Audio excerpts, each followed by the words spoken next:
All right, everybody. I think we should get started in the interest of time. Good afternoon, good evening, and good morning.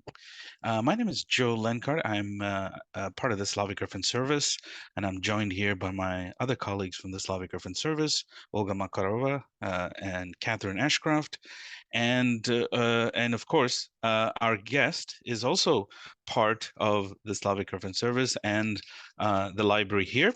And so thank you very much for joining us for this segment of the Research and Language Learning series.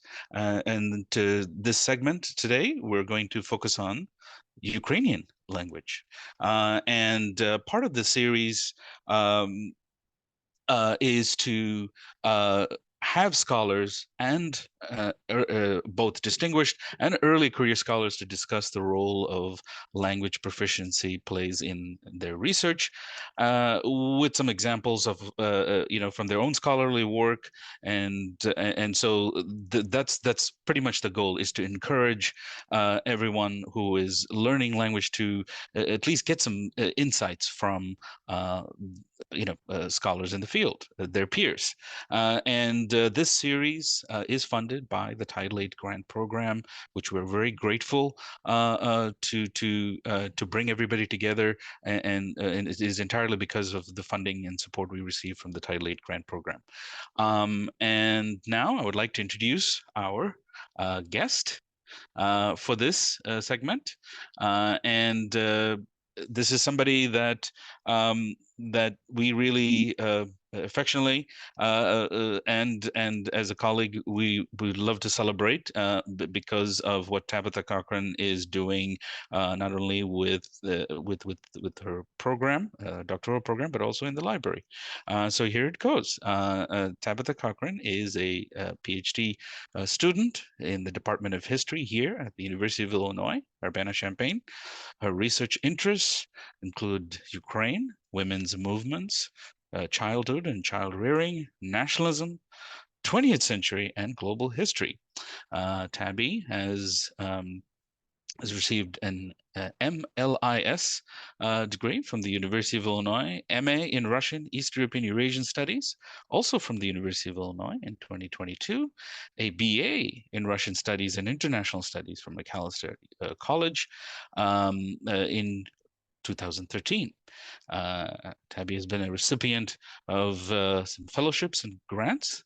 Some of them include the Foreign Language Area Studies FLAS Fellow, Ukrainian, 2020 and 2022, a FLAS Fellowship for Polish, and she's also been recognized by the Association for Women in Slavic Studies,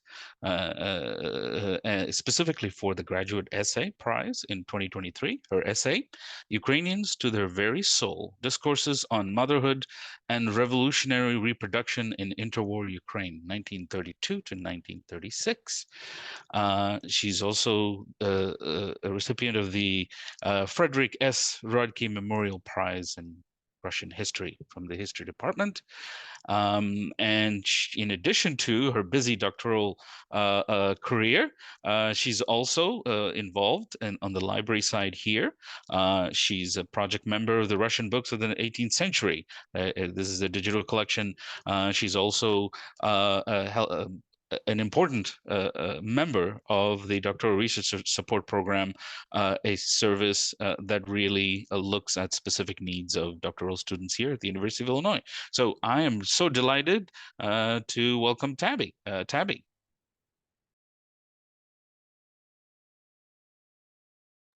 All right. Can you see my screen? Yes. Okay, great. Good afternoon. Before I begin, I'd like to thank the organizers of this event, as well as IU, U of I, ASU, and ACIE for inviting me to speak, as well as all of those of you who have logged in. I hope that what I share will be informative and interesting to you, and I already look forward to your questions. As Joe said, my name is Tabitha Cochran, and I am a PhD student in the History Department here at the University of Illinois Urbana-Champaign. I also work in the International and Area Studies Library in a variety of roles related to our Slavic collection. I am a native English speaker, fluent in Russian and Ukrainian, and am currently learning Polish. Through my library work, I've also become passingly familiar with Czech, Slovak, Croatian, and other Slavic languages. My dissertation examines the role of marriage, family planning, child rearing, and education of children in the construction, preservation, and transmission of a transnational Ukrainian identity among the diaspora in the United States in the early 20th century. I do this through careful study of periodicals, memoirs, organizational documents, and correspondence, primarily in Ukrainian. I'll get into the nitty-gritty of this a bit later. But first, I want to give you sort of an overview of where we're headed in this talk. So you may have gathered, I'm going to approach this talk less as a lecture and more sort of as an autobiography. Language acquisition and research are both deeply personal processes, the results of which depend on an individual's unique tapestry of experiences. Today, I plan to share with you my own experience in language acquisition and really dig into the research process for one of my papers as a case study to show you the way that language learning and research go hand in hand. Along the way, I'll also share helpful tools, strategies, and resources for learning languages and conducting research in a second or third language, as well as some musings on the ethics of area studies research. So my own language learning experience, I first started learning Russian in high school, mainly for the novelty of it, because how many high schools in this country offer Russian as a language? During my high school years, my family took a trip to visit a sister church in Kyiv, and I did a 2-week exchange program to St. Petersburg. On both of these trips, which were well before Google Translate existed, my stilted high school level Russian proved invaluable in helping my family and peers navigate a different city and culture. These experiences cemented two things for me. One, wielding multiple languages is sort of a superpower that bridges divides and brings worlds together. And two, immersive experiences that push the boundaries of your language usage are crucial to gaining fluency. I carried these principles with me as I went to Macalester College to major in international studies and Russian studies, during which I also studied abroad with Middlebury's program in Moscow. All participants had to take a language pledge to only speak in Russian. It was on this trip, learning how to live daily life in the Russian capital, that I began to speak Russian fluently. I remember the first day that I was in Moscow. Even though I had studied the language for 5 years at this point and could easily hold a conversation with my professors and classmates, the flight over and the trip from the airport to the hotel made it clear to me that I was not yet equipped for life in Russia. Announcements and billboards flew past me at an alarming rate, and my Russian, which was so effortless in a classroom setting, felt clumsy and awkward as I talked to the border officer. The morning after I arrived, I set out for a coffee shop, and on the way I practiced saying in Russian, "I would like a black tea, please." The barista looked at me and said, "Какой размер?" And I gave him a blank stare. Apparently, in my 5 years of language training, I had never retained the Russian word for size. He sighed and switched to English. What size? I could feel my face flush, but I was committed to my language pledge, so I mumbled malenki, which is small. So many other everyday experiences like that exposed the gaps in my formal language training, and each awkward interaction was an opportunity for growth. By the time I returned home from study abroad, English felt foreign in my mouth. I know it isn't always possible to travel or live abroad when you are learning a language, but I would still encourage people learning a language to find communities, friends, places where you can use and not simply read the language. This is the first bit of advice I would offer to anyone looking to gain language skills. Consistently immerse yourself. Language is a muscle that is built through repetition and consistency.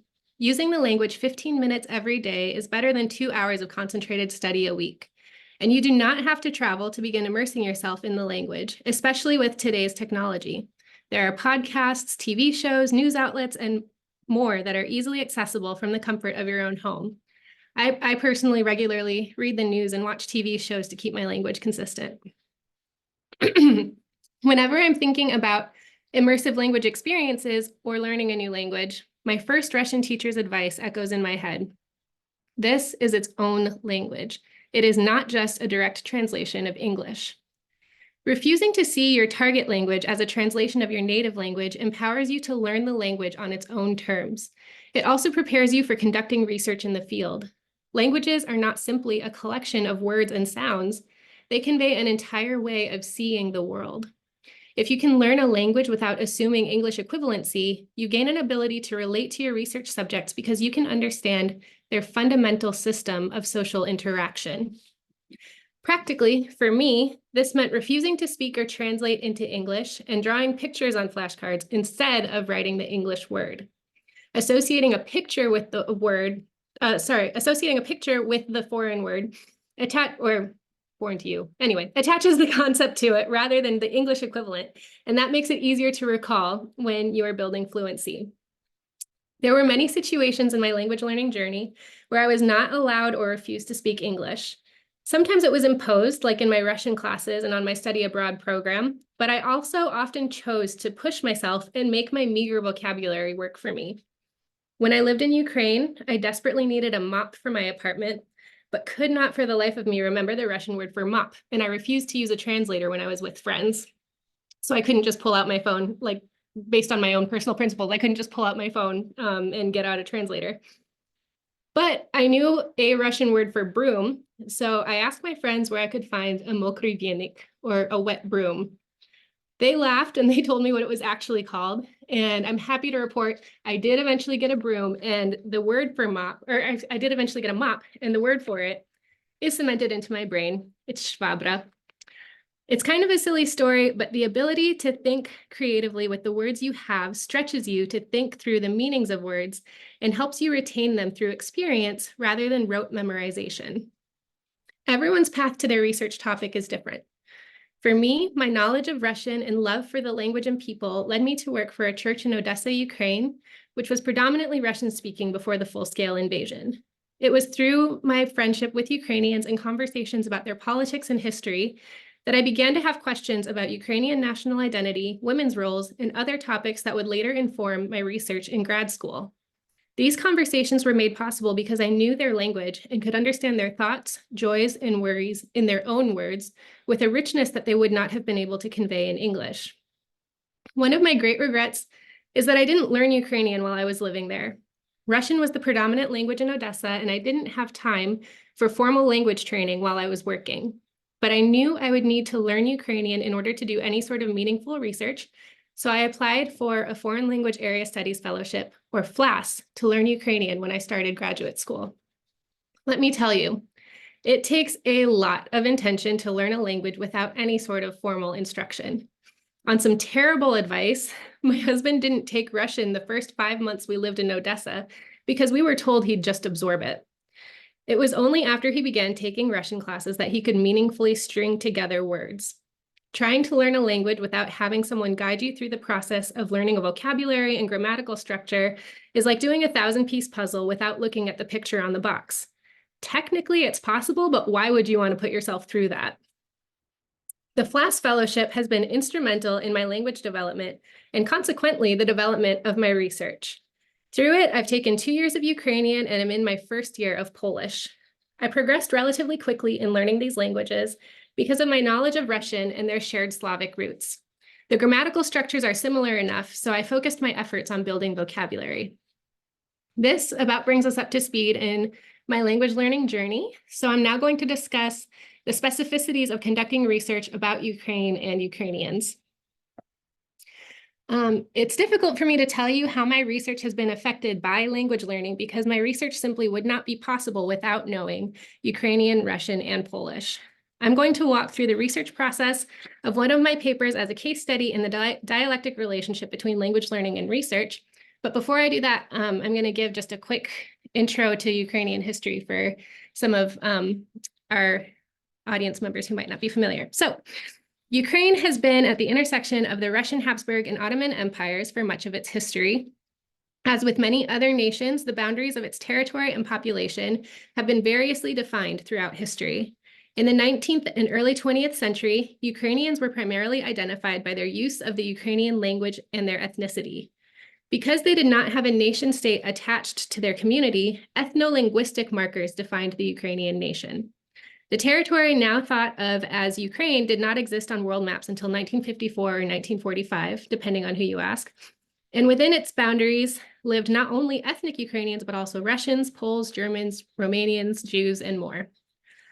Especially after Ukraine declared independence in 1991, Ukrainianness became more of a civic identity than an ethno-linguistic one. However, linguistic Ukrainianization persisted, especially in state-affiliated institutions. Since Russia's full-scale invasion of Ukraine, many Ukrainians who used to predominantly speak Russian have switched to Ukrainian in an expression of patriotism and resistance to Putin's imperialist vision.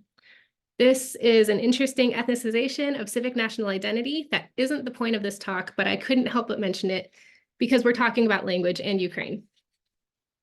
This map that I have up here shows the distribution of first languages as reported in the 2001 Ukrainian census. The goldish tan is Ukrainian, the dark blue is Russian, and the purple, yellow, and red are Romanian, Bulgarian, and Hungarian, respectively. The tension between ethnic and civic requires scholars of Ukraine to define precisely what we mean when we are talking about Ukraine, and it really depends on the types of questions one is seeking to answer. Thus, some works take a territorial perspective, trying to tell the history of the peoples living within the bounds of present-day Ukraine. Some trace the statehood of Ukraine. Some follow the lines of Ukrainian language usage, emphasizing an ethnic and linguistic form of Ukrainianness. This last methodological lens is the one that I tend to use when studying the history of Ukrainian nation building, because nationally conscious Ukrainians sought to tie their language and folk culture to a national idea that would eventually convalesce into a state. Anyway, in grad school, my research papers have focused mainly on Ukrainian women's movements in Poland, which is currently Western Ukraine, in the interwar period. From the 1920s to 30s, present-day Ukraine was mainly split between the Republic of Poland and the Soviet Union, with some parts also given to Romania and Czechoslovakia. As you might guess, the bureaucratic language of Poland was Polish, and the bureaucratic language of the Soviet Union was Russian. Knowing Ukrainian so that I can read nationally conscious Ukrainians' writings is not enough. In order to reconstruct the spaces through which my research subjects moved, I need to know all the languages that governed their world. This map gives you an idea of the divided territory across which Ukrainians lived during the time of my research. So the blue is Soviet, yellow is Polish, then there's a bit of Romanian, Czechoslovak, and Russian Crimea, which was 1954. Okay. So the first paper I'll discuss, and this is sort of the focal point of this presentation, is entitled, "What is the Modern Ukrainian Woman? Woman, Modernity, and Nationalism in Nova Chata, 1925 to 1928. In this paper, I fashioned a portrait of the ideal modern Ukrainian woman as envisioned by the editors of a women's magazine, Nova Chata, or New Home. We Americans might compare it to Good Housekeeping. On the pages of this magazine, women of the Ukrainian intelligentsia worked through anxieties about modernity, feminism, and nationality. Through a close reading of articles and images, I found that the editors of Nova Chata created an aspirational vision of the Ukrainian woman who was at once modern and rooted in folk traditions, emancipated and deeply invested in motherhood, international and yet distinctly Ukrainian."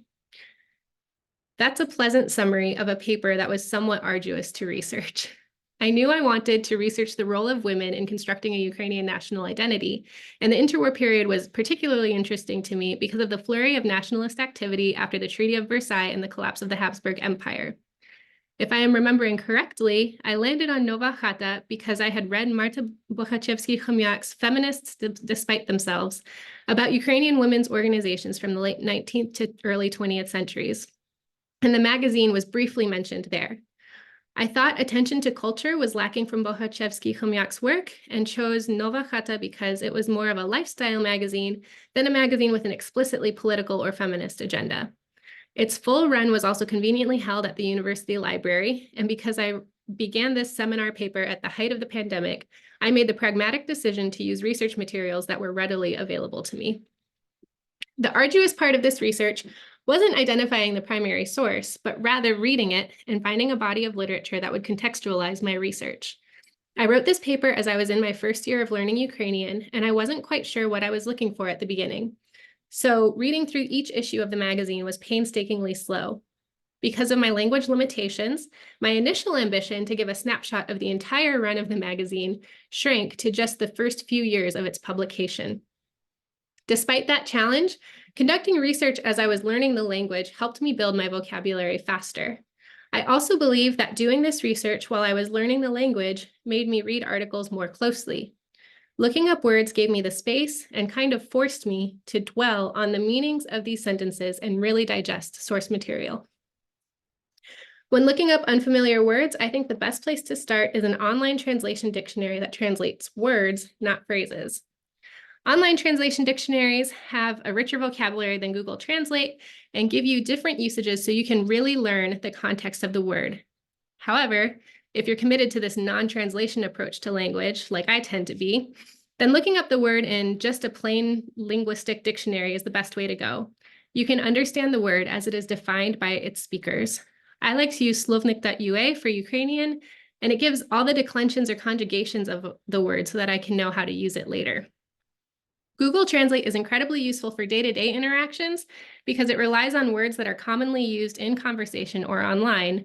However, specialized vocabulary or older idioms are lost in the attempt to create a colloquial translator. That's one of the tricky things of trying to use Google Translate when studying periodicals from about a century ago. Some of the words or phrases are out of popular use, so Google Translate is no help. I'm going to give an example right here. Oh, translation tools. I forgot I made the slide. An example right here. I knew that I had the example here, though. At the bottom of the page, you can see it says do kожного modelю готовий крій. And крій was a word that in Google Translate came up as cut or style, which sort of made sense, but I wasn't exactly sure. It was still too imprecise for me to be confident about what that meant. So I looked it up in slovnik.ua, the Ukrainian language dictionary. And there were examples that explain that krij is the cut of fabric for the purposes of sewing. So if I was going to translate this into English terms, this is basically saying that for every one of these models that you see on this page, there was a paper pattern that was available for purchase. But, you know, Google Translate's cut or style wasn't quite enough for me to get that there was a paper pattern that was being available for purchase here. Another challenge in the process was the extreme lack of English language sources on this publication and the woman who edited it. This affirmed to me that my research offered a meaningful intervention and pushed me to learn how to conduct research in Ukrainian language spaces. Thankfully, I wrote this paper as I was getting my master's in library and information sciences, so I learned some key strategies in finding sources as I conducted my research. One incredibly important tool was learning transliteration standards so that I could search library catalogs. Most North American libraries use the Library of Congress, or LC, transliteration system to catalog their non-Latin script materials. Some newer catalogs have Cyrillic searching capabilities as well, but you will not find all the available materials if you only search in Cyrillic. If you are using WorldCat or searching within European libraries, you'll also need to know the German romanization conventions, which are reflected in ISO and GOST. Though they both use the Cyrillic alphabet, Russian and Ukrainian are romanized differently, so I had to learn both transliteration tables. Though LC romanization isn't fully phonetic, most of the differences between the tables capture phonetic differences. I have here on this slide an example too of transliterated and non-transliterated, or they're both transliterated. Sorry, they're both transliterated records, but one of them has the Cyrillic that was actually transliterated from a transliteration back into the original language. And so if I was going to search, for example, Nova Chata, the journal that was like the focal point of this paper for me, and I searched that in Cyrillic, I would not have found it in my library's catalog. You need to search in Latin letters as much as possible when you're using English language catalogs. Let's see. So a specificity of writing Ukrainian history is the decision of how to transliterate or translate personal names and place names. Many people from this territory have different forms of their name based on which language they were using, and place names have changed through history based on who was in power. Present-day Lviv, which is Ukrainian, has also been known as Lvov, Russian, Lvov, which is Polish, Lemberg, which is German, or I don't know Yiddish, Lemberg, I think. That one's Yiddish, and I apologize for my mispronunciation. The Ukrainian capital, Kyiv, was long written in English as Kiev, K-I-E-V, which is a transliteration from the Russian rather than Ukrainian spelling. What is the right language to choose to transliterate? Do we permit present-day politics to inform our interpretations of the past, even in these details? If we aim to undo imperialism, do we overcorrect in favor of ethnocentrism? I wrestle with these questions as a historian. How much do we let the past come to bear on the present, and vice versa? My current practice is that I mainly transliterate based on the language of my source material, and when referring to a multilinguistic space, I prioritize the current accepted anglicized name. But I'm very interested in hearing thoughts from the audience on this one. So back to finding sources. As I mentioned before, there were practically no English language sources to give me detailed information about Nova Chata, its editors, or its readership. There was a brief entry in the Internet Encyclopedia of Ukraine, quick mentions of it like in Bohachevsky-Chomyak's book, but no hard data. As a librarian, I know that bibliographies are one of the most underrated reference tools. The good ones are rife with information: circulation, editorship, years of publication, sometimes a summary of recurring columns or authors, and they collect all these sources that would be interesting to you in one place.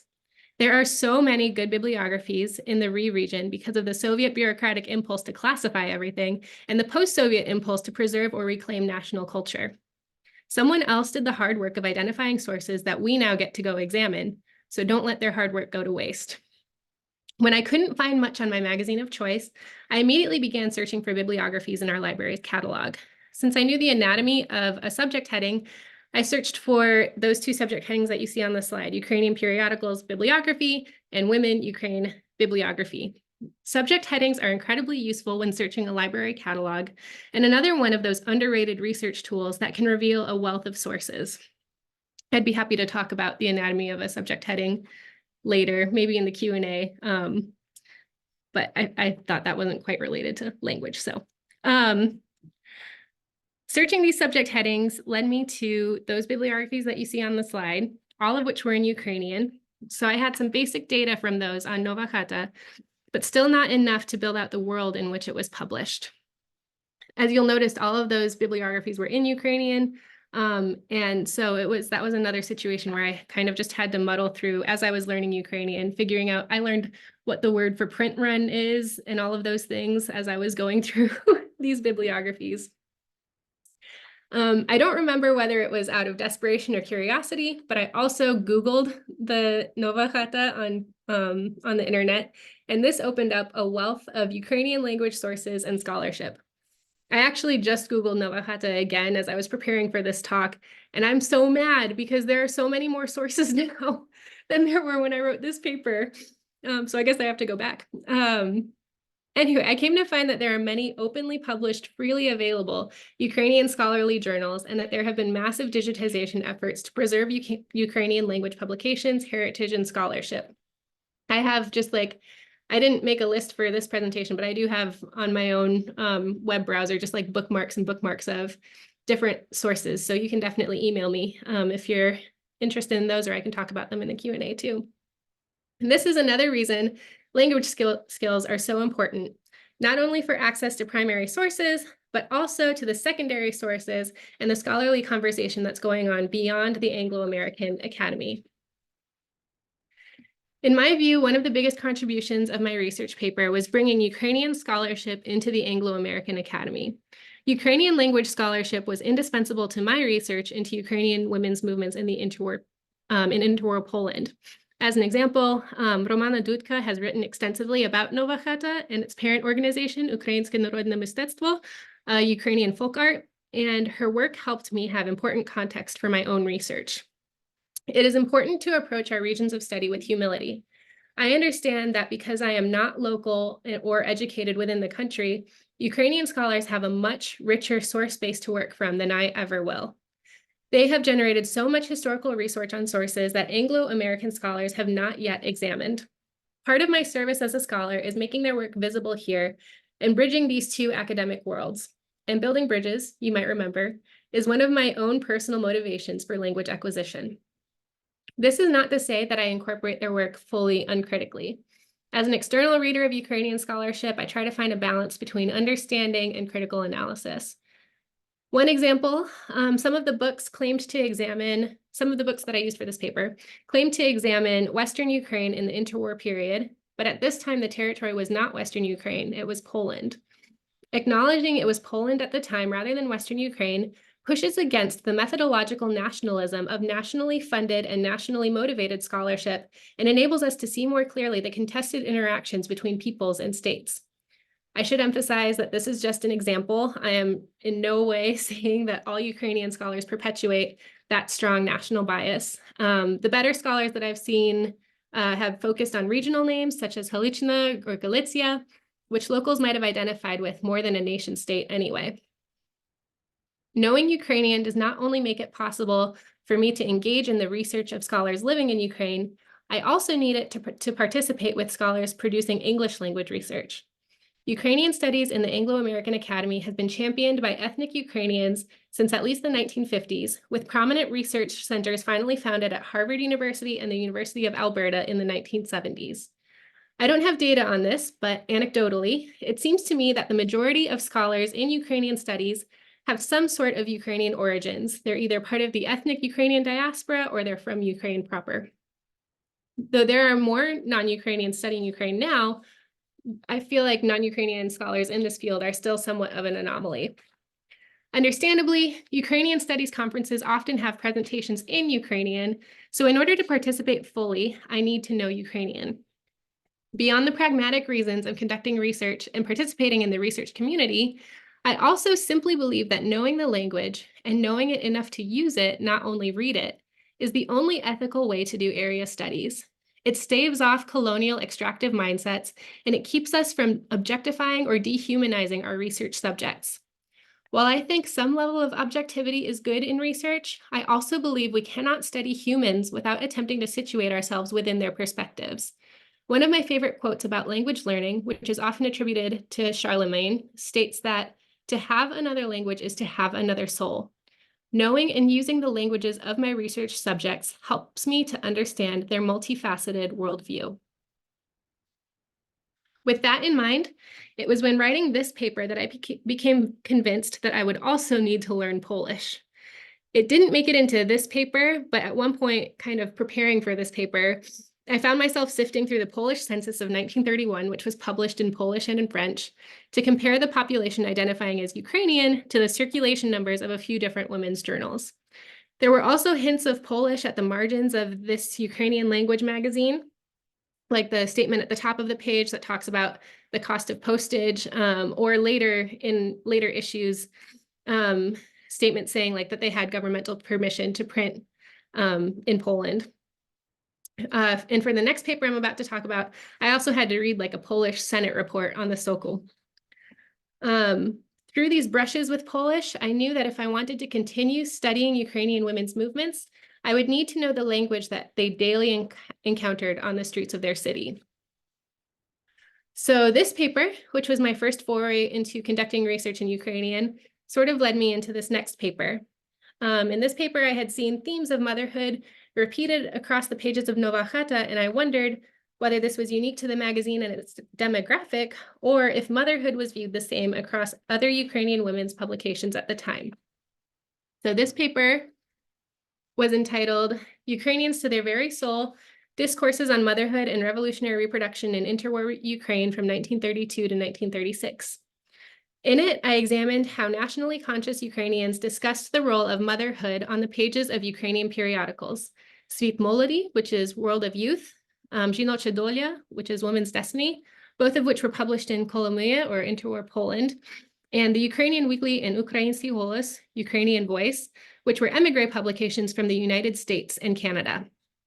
Through the women's press, interwar Ukrainian women collaborated across the globe to generate a largely unified vision of Ukrainian women's role in mothering the nation, emphasizing the importance of all women in raising or caring for healthy, nationally conscious children. Discussions surrounding marriage and intermarriage revealed nationalist fears and solutions about how to perpetuate a Ukrainian nation without a state apparatus to back it up.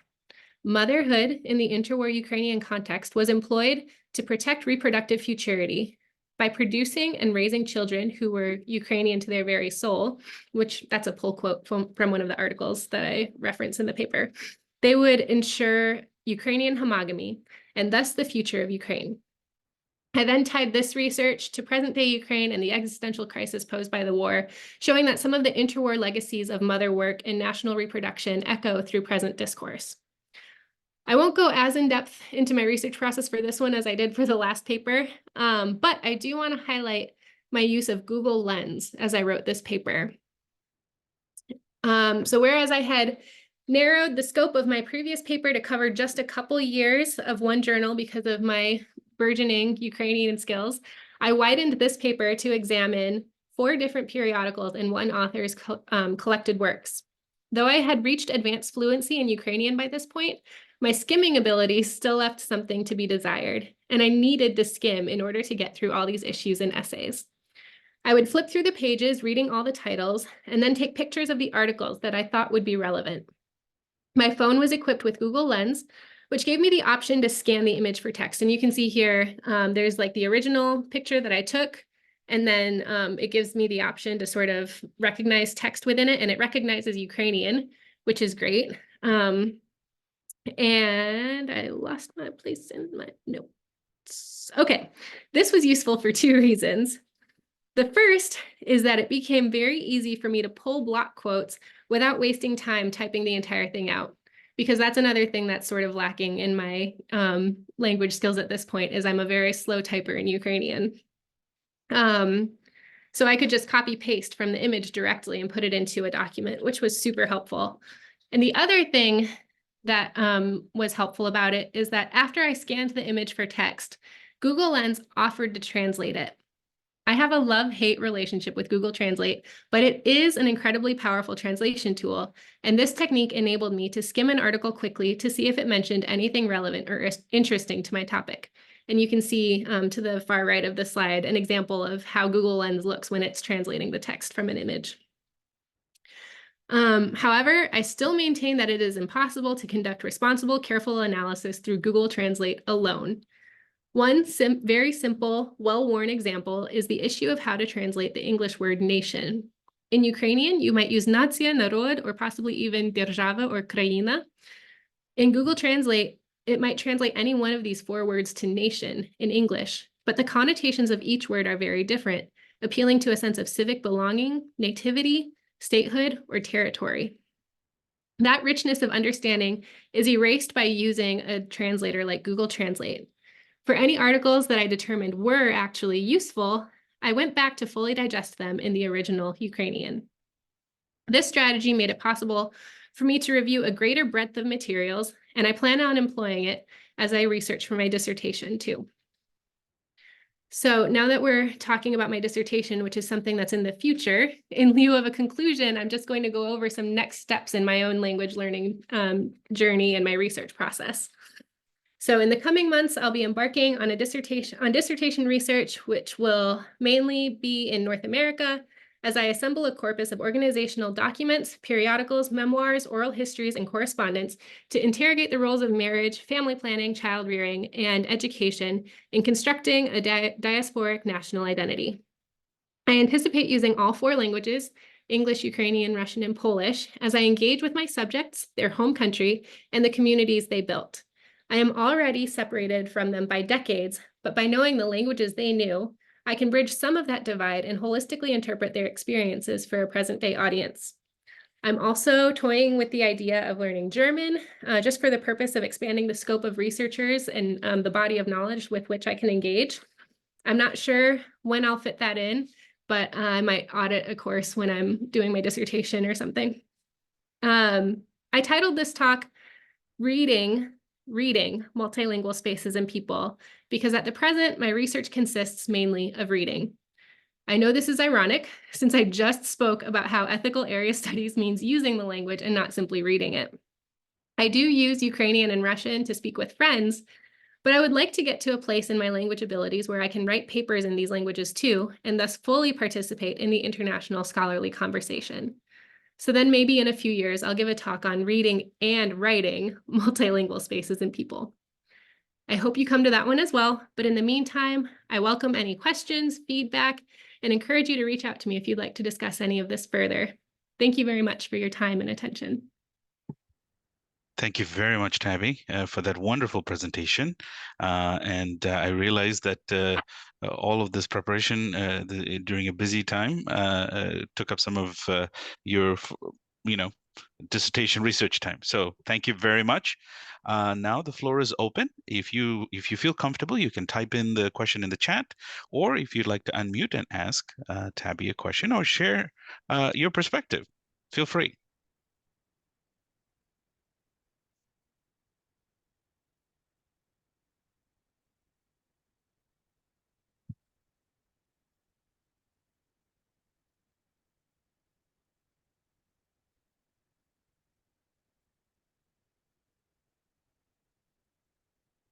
Yes, please go ahead.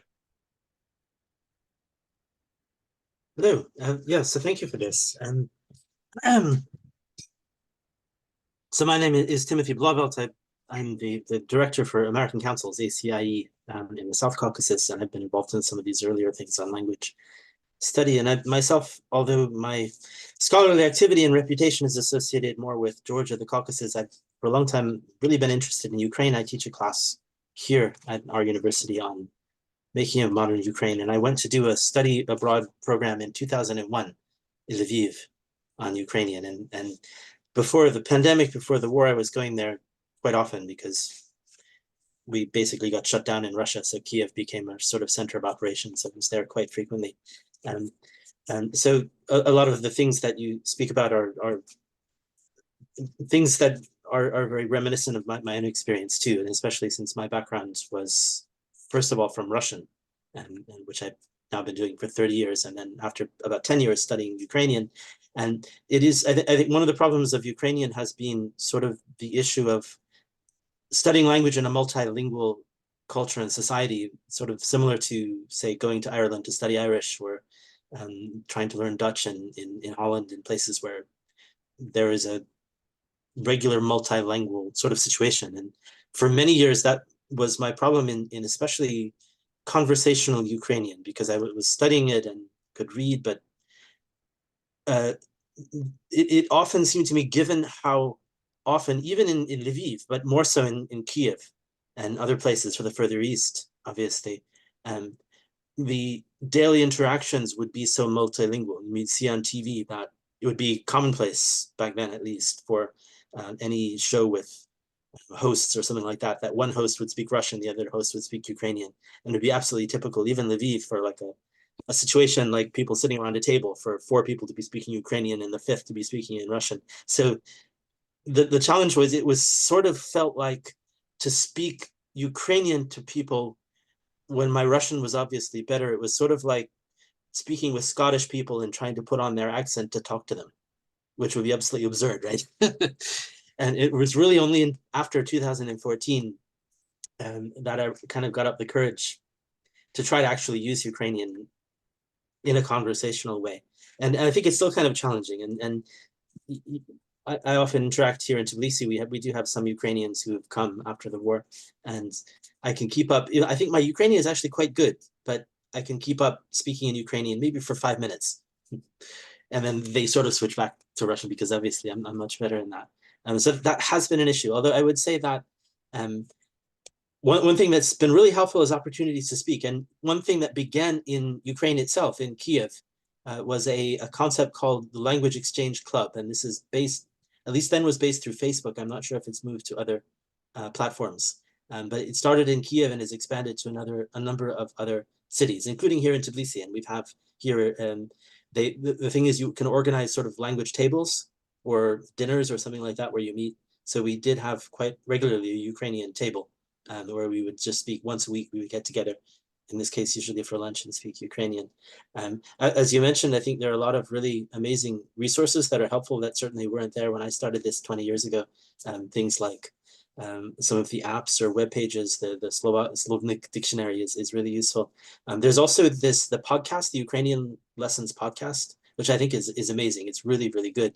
And there's a Facebook page, you actually see what it's called, that's associated with it. That's also really good, Ukrainian Learners Group.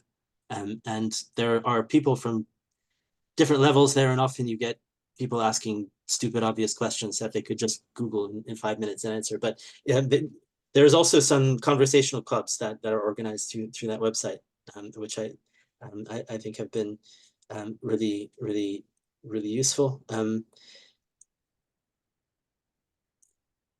Yeah, I would stop there, but I do think that it is one of those things that technology has helped us. It's in the same way that here in Eurasia, you see the way in which people have had the direct access to English language has been a game changer, in that for previous generations, it was something that their teacher simply told them about, or that they had to recite by memory. And now they have a direct interaction through YouTube and TikTok and video games and things like that, where they can experience English as a living language. And I think the same thing is true for learners of foreign languages, for English speakers as well, for things like Ukrainian. One more thing I did want to say, and this is something I've said in our previous meetings related to this this series. I was really skeptical of online learning, and I think it really is horrible for things like lectures, because we're sitting in front of the greatest distraction machine ever made in humanity. And however focused you are on the topic, there's always the temptation to check your email or whatever. But if you're in a situation where you have to be on all the time, I think it really is very effective, and particularly for language learning. And I think it is one of the solutions to the question of how do we ultimately deal with what we in America might call lesser taught languages. I don't think any sort of solution involving moving funding around or more grants or government funding, things like that, ultimately is going to solve that. I think really the technology is sort of the only answer. And for small group classes, I think it actually works really well. When the pandemic started, I got over my reluctance about online learning and took a number of classes with the Ukrainian Catholic University in Lviv, which had moved all of its summer programs online and now continues that. And I think they are actually also very excellent. It's become a lot more expensive than it was since the pandemic started, but their teachers are really good, and they offer courses during the semester and during the summer. But whatever the platform is, I do think that in the context of a small group language class where you have to always be ready to answer questions, where the teacher is engaged, you sometimes forget that you're not actually sitting in the same room. And I think this technology is only going to improve for that. So I'd recommend doing that where possible. Ukrainian Catholic University, UKU, I think they're excellent. And they also actually have monthly, or now every 2 weeks, they have a conversation club where they invite people of different levels to participate. But these give options that I wish I had 20 years ago when I first started doing this. Yeah, no, I think the textbook that I learned Ukrainian from was from the Ukrainian Catholic University. And, yeah, and I want to just echo sort of your emphasis on how great a tool online learning can be for language, because I started learning Ukrainian at the height of the pandemic, and so all of my language classes were also on Zoom. And you're right, it's the ability, I think, to converse synchronously is much more important than physical presence.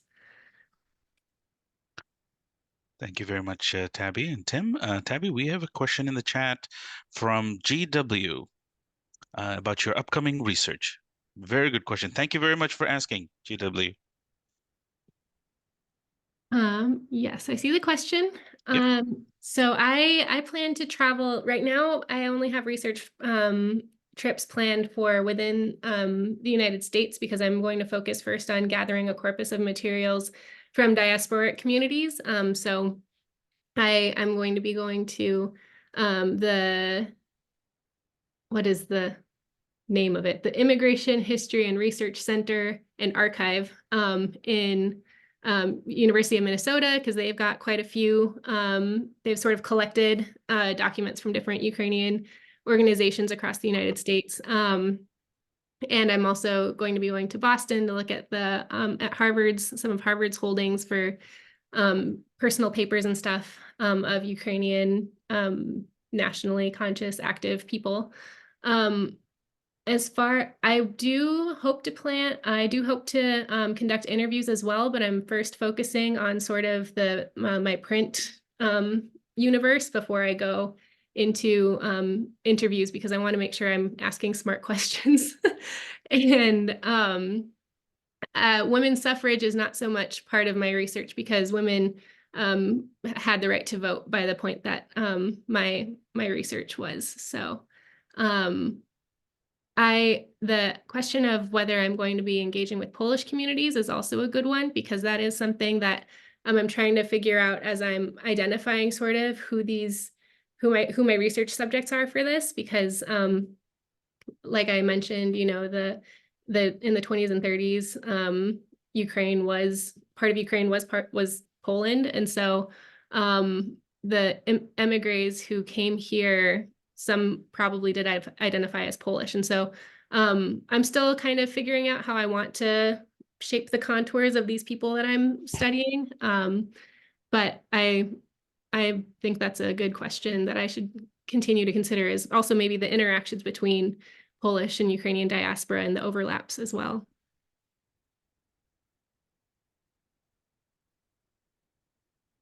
Any other question for Tabbey? Oh, looks like one more. I have a question. It was very interesting to listen about this presentation about what you have been putting your knowledge of Ukrainian to, because I have been witnessing some of the elements and episodes in your language learning journey. And I see that you have from the very beginning put your Ukrainian language skills to a very complicated task, because nowadays when we are learning or teaching or encountering standard Ukrainian of like the present time, but the text that you are researching into are written in a different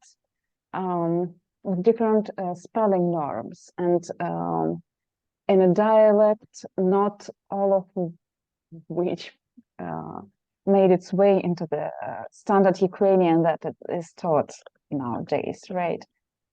So myself, for example, when I am dealing with some of the fiction written in that period in Western Ukraine under Poland, I see some very peculiar dialectic features that I myself have a lot of questions about. And I have a question now that you're also learning Polish.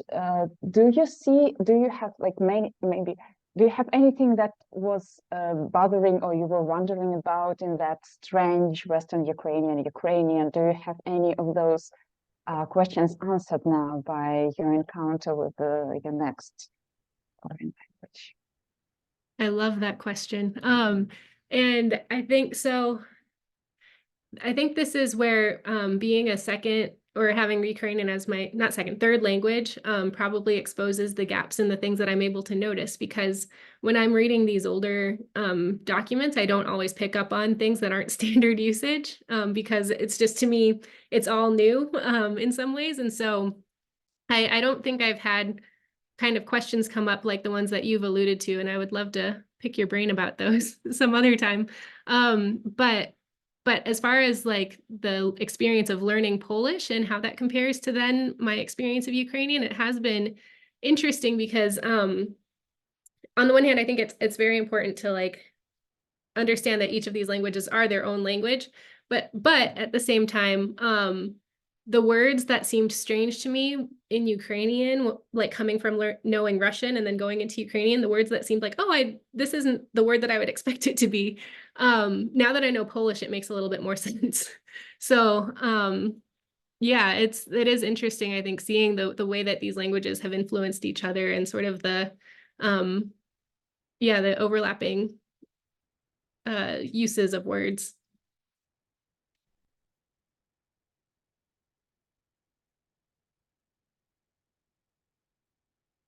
Thank you very much, Daria, for that question. And thank you, Tabbey, for responding. Any other comments or questions? And I should note that Tabbey kindly shared her contact email. If you have any questions or if you just want to share your perspective later on, you can do so. Any other questions?